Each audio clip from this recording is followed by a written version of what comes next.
What's up, everybody? It's the Bipolar Prophet, and welcome back to Old Ridge Farm in Farming Simulator 15. It's been 2 days since I made a video, and I forgot how to do it already, really. So as you can see, we're over here on Field 5, because, once again, proving what a great farmer I am, the wheat came up before the potatoes. Okay, well, then we're going to harvest the wheat. I've already done one field. I've done 11 south, the bigger of the wheat fields, just because it had come up while I was, fast-forwarding and doing some other stuff. And I figured, you know what, let's just do it. I got a couple other wheat fields to do I can do on screen. I want to do all the wheat in this episode. It may take quite a while, but I want to get it done. You can see we're over here with the New Holland Combine, and the Kloss and the Stewart trailer are over there waiting for me to get filled up. I'm going to do this all manually because these fields are odd-shaped, and I don't know how Auto Combine and Course Play and all that are going to handle it, so we'll just do it by ourselves. Today is Saturday, the 26th of December. You guys will see this probably on Sunday, the 27th, which means Christmas has passed. I can tell you that, having talked to the person that I did the Bipolar Prophet Gaming Gives Back charity event for, that the family had a wonderful Christmas thanks to you guys. You also may have seen some pictures that I posted on the page of the gifts that you guys bought for this family. Thank you so much. It was an amazing thing. I know she was just absolutely thrilled. The kids were thrilled.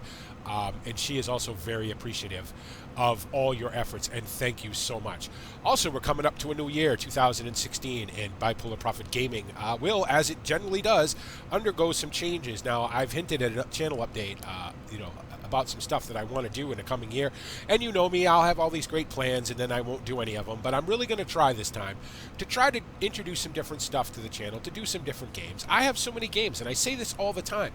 And I have so many games that I don't play that I really want to play. And the problem is, what happens is there's just only, slow down, only so many hours in the day, right? And it gets difficult to sort of keep up with, especially with Old Ridge, being a very busy working farm and a real-life place, thanks to Sean and Mike and everybody else, Ian and JD Vlogger, and everybody else who sort of has a hand in the story, Nick Crisford and, Chad and everybody else who kind of has a hand in the story. It's kind of tough to sometimes keep up with all of it, and do other stuff, but I'm going to try my hardest. So anyway, so let's go ahead and jump in the Combine. And let's get some work done here. Anyway, it's 6:52 in the morning. It's a little cloudy. It's a little misty, but it's not awful. You guys know I tend to like to do harvest early in the morning, even though that's not technically the way it's done. But just because I have a lot of stuff to do, and I need to get stuff done when I can. So. Plus, I thought it'd be fun to do this manually. I don't do a lot of manual combining, although lately I've been doing more of it, mostly just because of the shapes of these fields and everything. So, as I mentioned way back before this stuff ever came up for harvest, I'm baling everything. I'm gonna bale all the wheat straw. I've already baled all the barley straw. I've baled field 11 south. I'm sorry, already. The bales are still sitting on the field, just need to be picked up. I have managed to put away most of the bales that we collected from Sean Blaylock's meadows. So the only thing that is left are the silage bales. There's been an update to the CZ Mod, Passion, Black Lion bale forks that they no longer pick up silage bales. So I'm going to have to come up with another solution. I may have to get one of those grab things. I don't like those grab things one bit. I mean, they work fine, but for me, they're just a little clunky, But if that's the way I got to move them, that's the way I got to move them. To be honest, it wouldn't hurt them to stay over where they are, but I do want to plow that meadow, and they'll just be in the way. So, you may have seen Mike Reefy 1952 made a really cool video called "A Winter's Tale," based in the world of Witcher: The Wild Hunt, a game that I have not played, but really, by watching his video, really got me interested in it. I don't know that I'm going to play it, but, because I do have some other RPG-style games that I like to play, so I don't know that I necessarily need another one. But if you guys haven't watched that video, go to his channel and check it out, because it's really, really good. As you guys know, Mike is the preeminent storyteller. He really enjoys it. He's really very good at it, and it was a great video to watch. So I was having a look at these fields when I brought the combine over here before I started to harvest. you can see that the soil moisture, obviously because of the rain, is really good. The nutrient level is not bad. The PK is a little low, but unfortunately I didn't really get a chance to get over here and do anything about that before the harvest came up. So now we're kind of stuck with what we have, but that's okay. All of this wheat, I believe all of it is going to DeKalb. I don't think I had a tonnage amount set with them with the contract. I believe it was for my entire harvest, because obviously when I make these contracts and I sign these contracts, they're pretty aware of the fact that I don't have a lot of acreage. So the amount of crop that I get isn't as much as other people's, obviously. So they're more willing to take my entire harvest. Wheat is one of those things where you need to have a lot of it to really make it worth it. So I have been working on the plan for next year's crop rotation. Again, still got a lot of groundwork to do on this. The alfalfa is growing, as you may be able to see over there on field 1. But it's still going to be probably a week or so before that's fully grown. I was toying with the idea of trying to get in a 90-day corn crop somewhere to get some pit silage. The only problem with that is I'm not sure how I would actually cut it. I have talked to a couple of contractors who, they're sort of silage contracting is kind of winding down now. There's a couple more weeks of it, mostly grass silage now. And there's a couple of contractors in the area who may have time to come over and cut some corn for me. I'm just not sure where I would put it or how much I would put down. I may, and I'm thinking about it, put it in these fields here. Put it in fields 5 and 6 and maybe 3 as well, just to get enough to fill up a pit, to kind of last me through the winter, because I don't think I'm going to have enough silage bales to get me through the winter. My dairy herd is growing, pretty rapidly now, and I think I'm going to need to move on to the pit silage end of things to sort of augment my bales. So I think the weather will hold out long enough for me to get a 90-day corn crop in, and then if I can, work a deal with a contractor to come in and maybe just bring the forage harvester and I'll supply the tippers and whatnot, we could probably do that. That may be something we take a look at after the wheat harvest here is done. Obviously, there's a lot of other stuff that needs to be done too. I have animals that are obviously going to need to be maintained during this. I have all my winter projects that I want to get done, and those would all be pushed back as I try to get, sort of a last gasp, maybe, maize silage on the go. But I think in the long run, that would be more important to me, and if I don't get all those projects done this year, well, I can get some of them done later. A couple of the things I really absolutely want to get done is I want to cut these fields. It's going to require some excavation. It's going to require some tree clearing and whatnot, and for the game, it's going to require me going into Giants Editor and physically moving some stuff.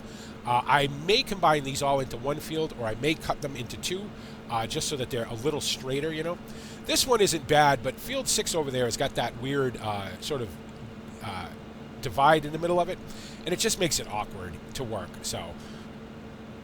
And obviously I want to pick up another field. I want to pick up another seeder. I've been in contact with Chad, talked to him a couple times about maybe picking up preferably a used 6-meter seeder. I think we're going to need that, going forward here. So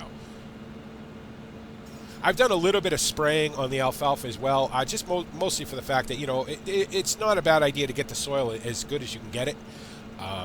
Come springtime when it's time to plant, obviously the alfalfa, if we don't get a lot of rain over the next, say, 12 days or whatever, I will not be plowing. I will be direct drilling right through the alfalfa. So I'd like to get the soil as close to, right as I can before I start that. I mean, we're a ways away from that yet, obviously, but still never too early to be thinking about it.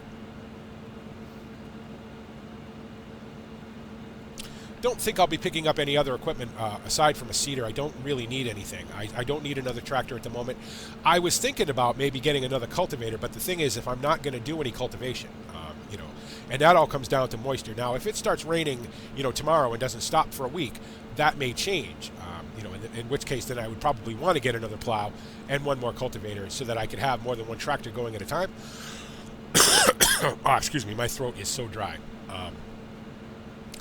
Because I have tractors powerful enough to pull plows and cultivators, so it would be kind of a waste to not use them. But that's all going to depend on the soil moisture. So, and obviously, too, I have to sell, the crops that I've been taking in. I haven't sold the barley yet.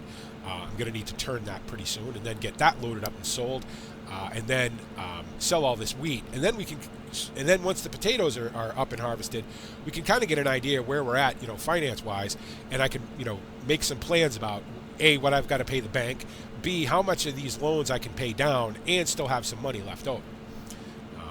It does no good to pay off, a whole bunch of stuff, still be in debt, and have no actual working cash. Can't have that. Got to buy diesel, got to buy parts, got to buy, seeds, things like that. So,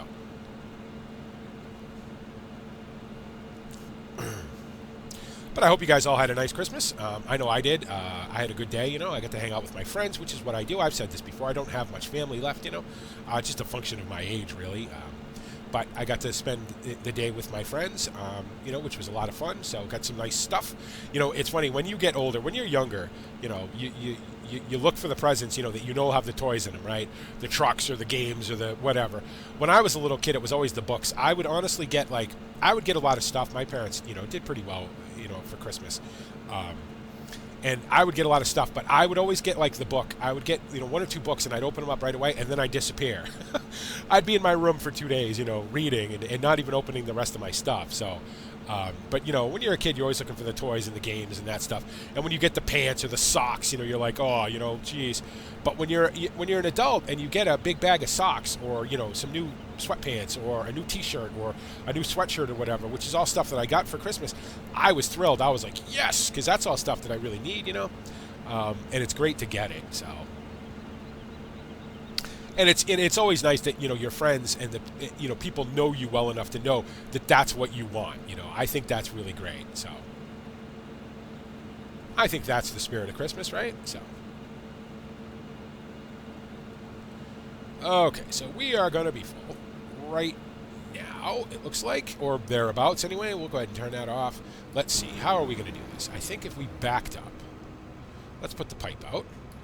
If we backed up a little bit, I don't want to go round and round and round this field anyway. I just wanted to get a couple of headlands so I had room to turn around with the combine without getting too far into the hedges.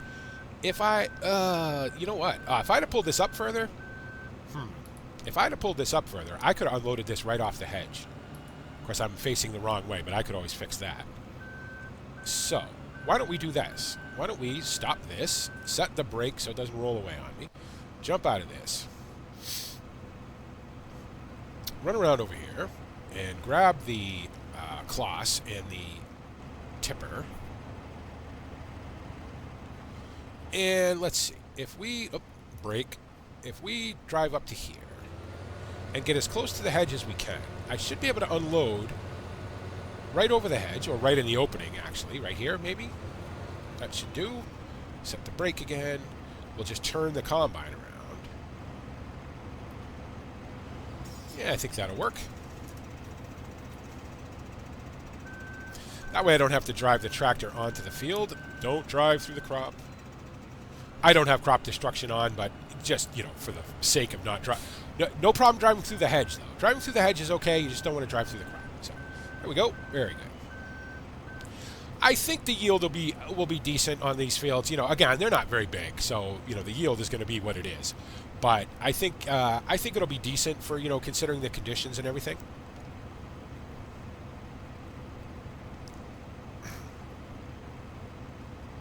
Oh, soybean. Well, I've already sold my soybean, so I don't have any more. So you're going to have to call up Mike. I think he might have some.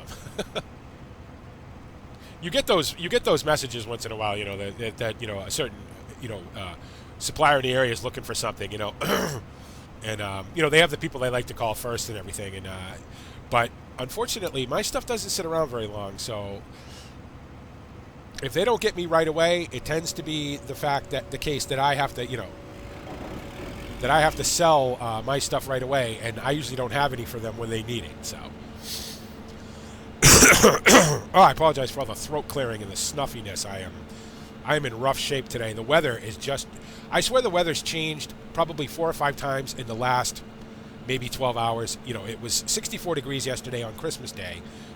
Certainly not complaining about that. Was not unhappy about that one bit. I've had all the snow I ever want. Today it's sort of raw and windy and a little wet outside, which just plays havoc with my sinuses. So, and then tonight it's supposed to get cold, and then over the weekend or over tomorrow and into Monday it's supposed to get really cold, and then there might be the possibility of some snow on Tuesday. No, thank you. Don't need that at all. The last thing I want to deal with is snow. If it doesn't snow all winter, I'd be thrilled with that. We've had enough rain in the real world, I'm talking about, in my real life, in New England, where I actually live. We've had enough rain where I'm not worried about, drought or anything, so my grass will be fine, my flowers will be fine, so don't need the snow.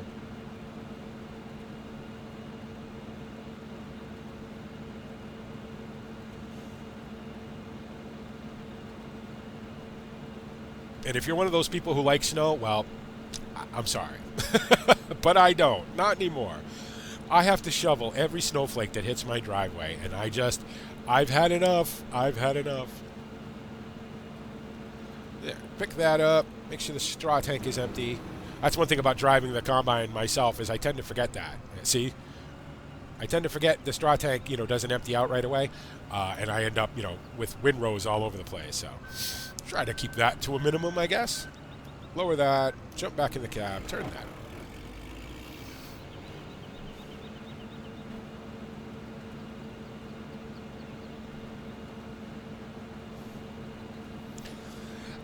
Ever since I bought this combine from Sean, well, not right away, but, the season after, I've been toying with the idea of maybe getting a bigger one. But to be honest, I just don't see the need for it. This one is certainly big enough for what I do, Even when we get to the bigger fields, if it takes longer to harvest, that's fine, because I just don't think that a bigger one, it would be a little too hard to get around, this end of the valley with a much bigger combine, so. I am going to have to pick up a header trailer, though, because, again, you guys know me. I tend to just rip down the road with the head on, and I've been getting some looks about that, and it is dangerous, obviously, and I shouldn't do it, but I just can't be bothered to mess with a header trailer, but I'm going to have to get one. There's going to be no way around it now, unfortunately.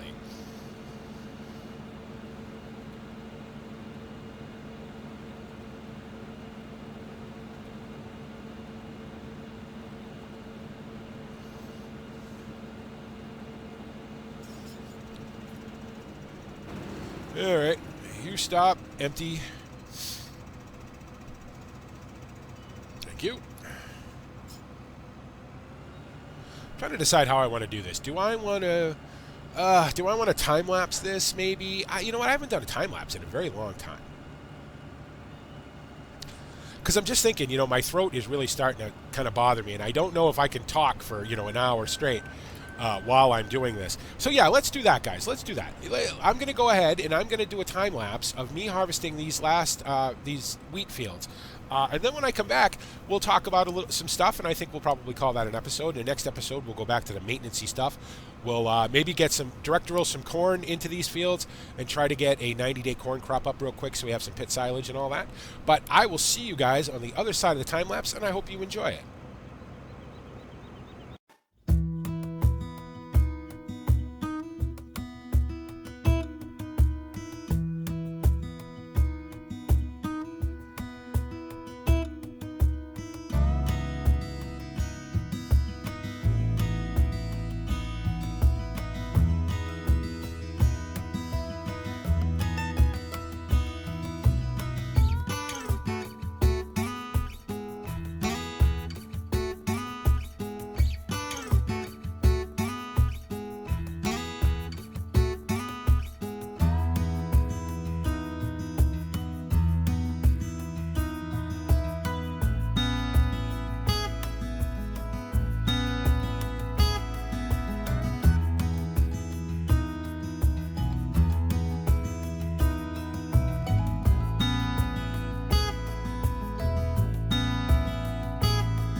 And there you go. So I've decided that just to keep this video from being super long, because even with the time lapse, it's going to be pretty long. Because for you guys, that was probably 10 minutes or so, 12 minutes, somewhere around there, depending on how fast I actually make it. For me, it was about 45-ish, you know, and I still have one more field to do, and it's going to take a little while. But I think you guys have seen me do this now.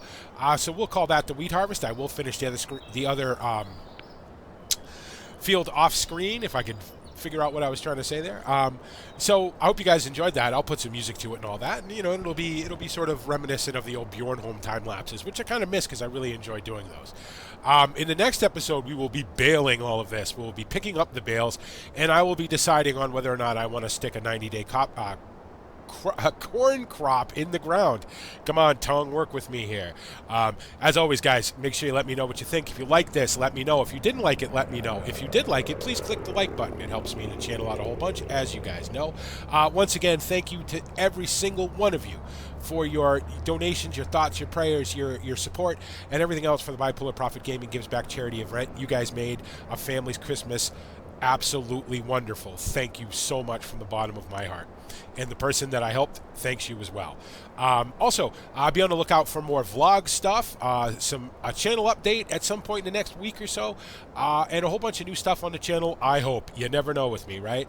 As always, thank you for coming to the channel, for liking, for commenting, for subscribing. If you're not subscribed and you saw the thumbnail and you saw Old Ridge Farm and Farming Simulator and you're like, oh, I want to check that out. Maybe you got Farming Simulator for Christmas or whatever, and you wanted to see how other people play it or whatever. Please don't take me as an expert, because I'm not. I play the way I play because I like it, you know what I mean? Gaming our way, it's kind of my thing. I like to play games the way you guys play games. Things go wrong, stuff happens, whatever. I have fun with it. That's all that matters. But if you're new to Farming Simulator, you know, and you have any questions or anything, please feel free to ask, because there's all kinds of people on this channel who will be more than glad to help you, people who know a lot more than I do. You know, we've all got, you know, thousands and thousands of hours on this great game. And if you are new to Farming Simulator, welcome. And we really hope you enjoy your stay. And as always, thanks so much for making me a part of your YouTube day. And this is the Bipolar Prophet saying, see you later.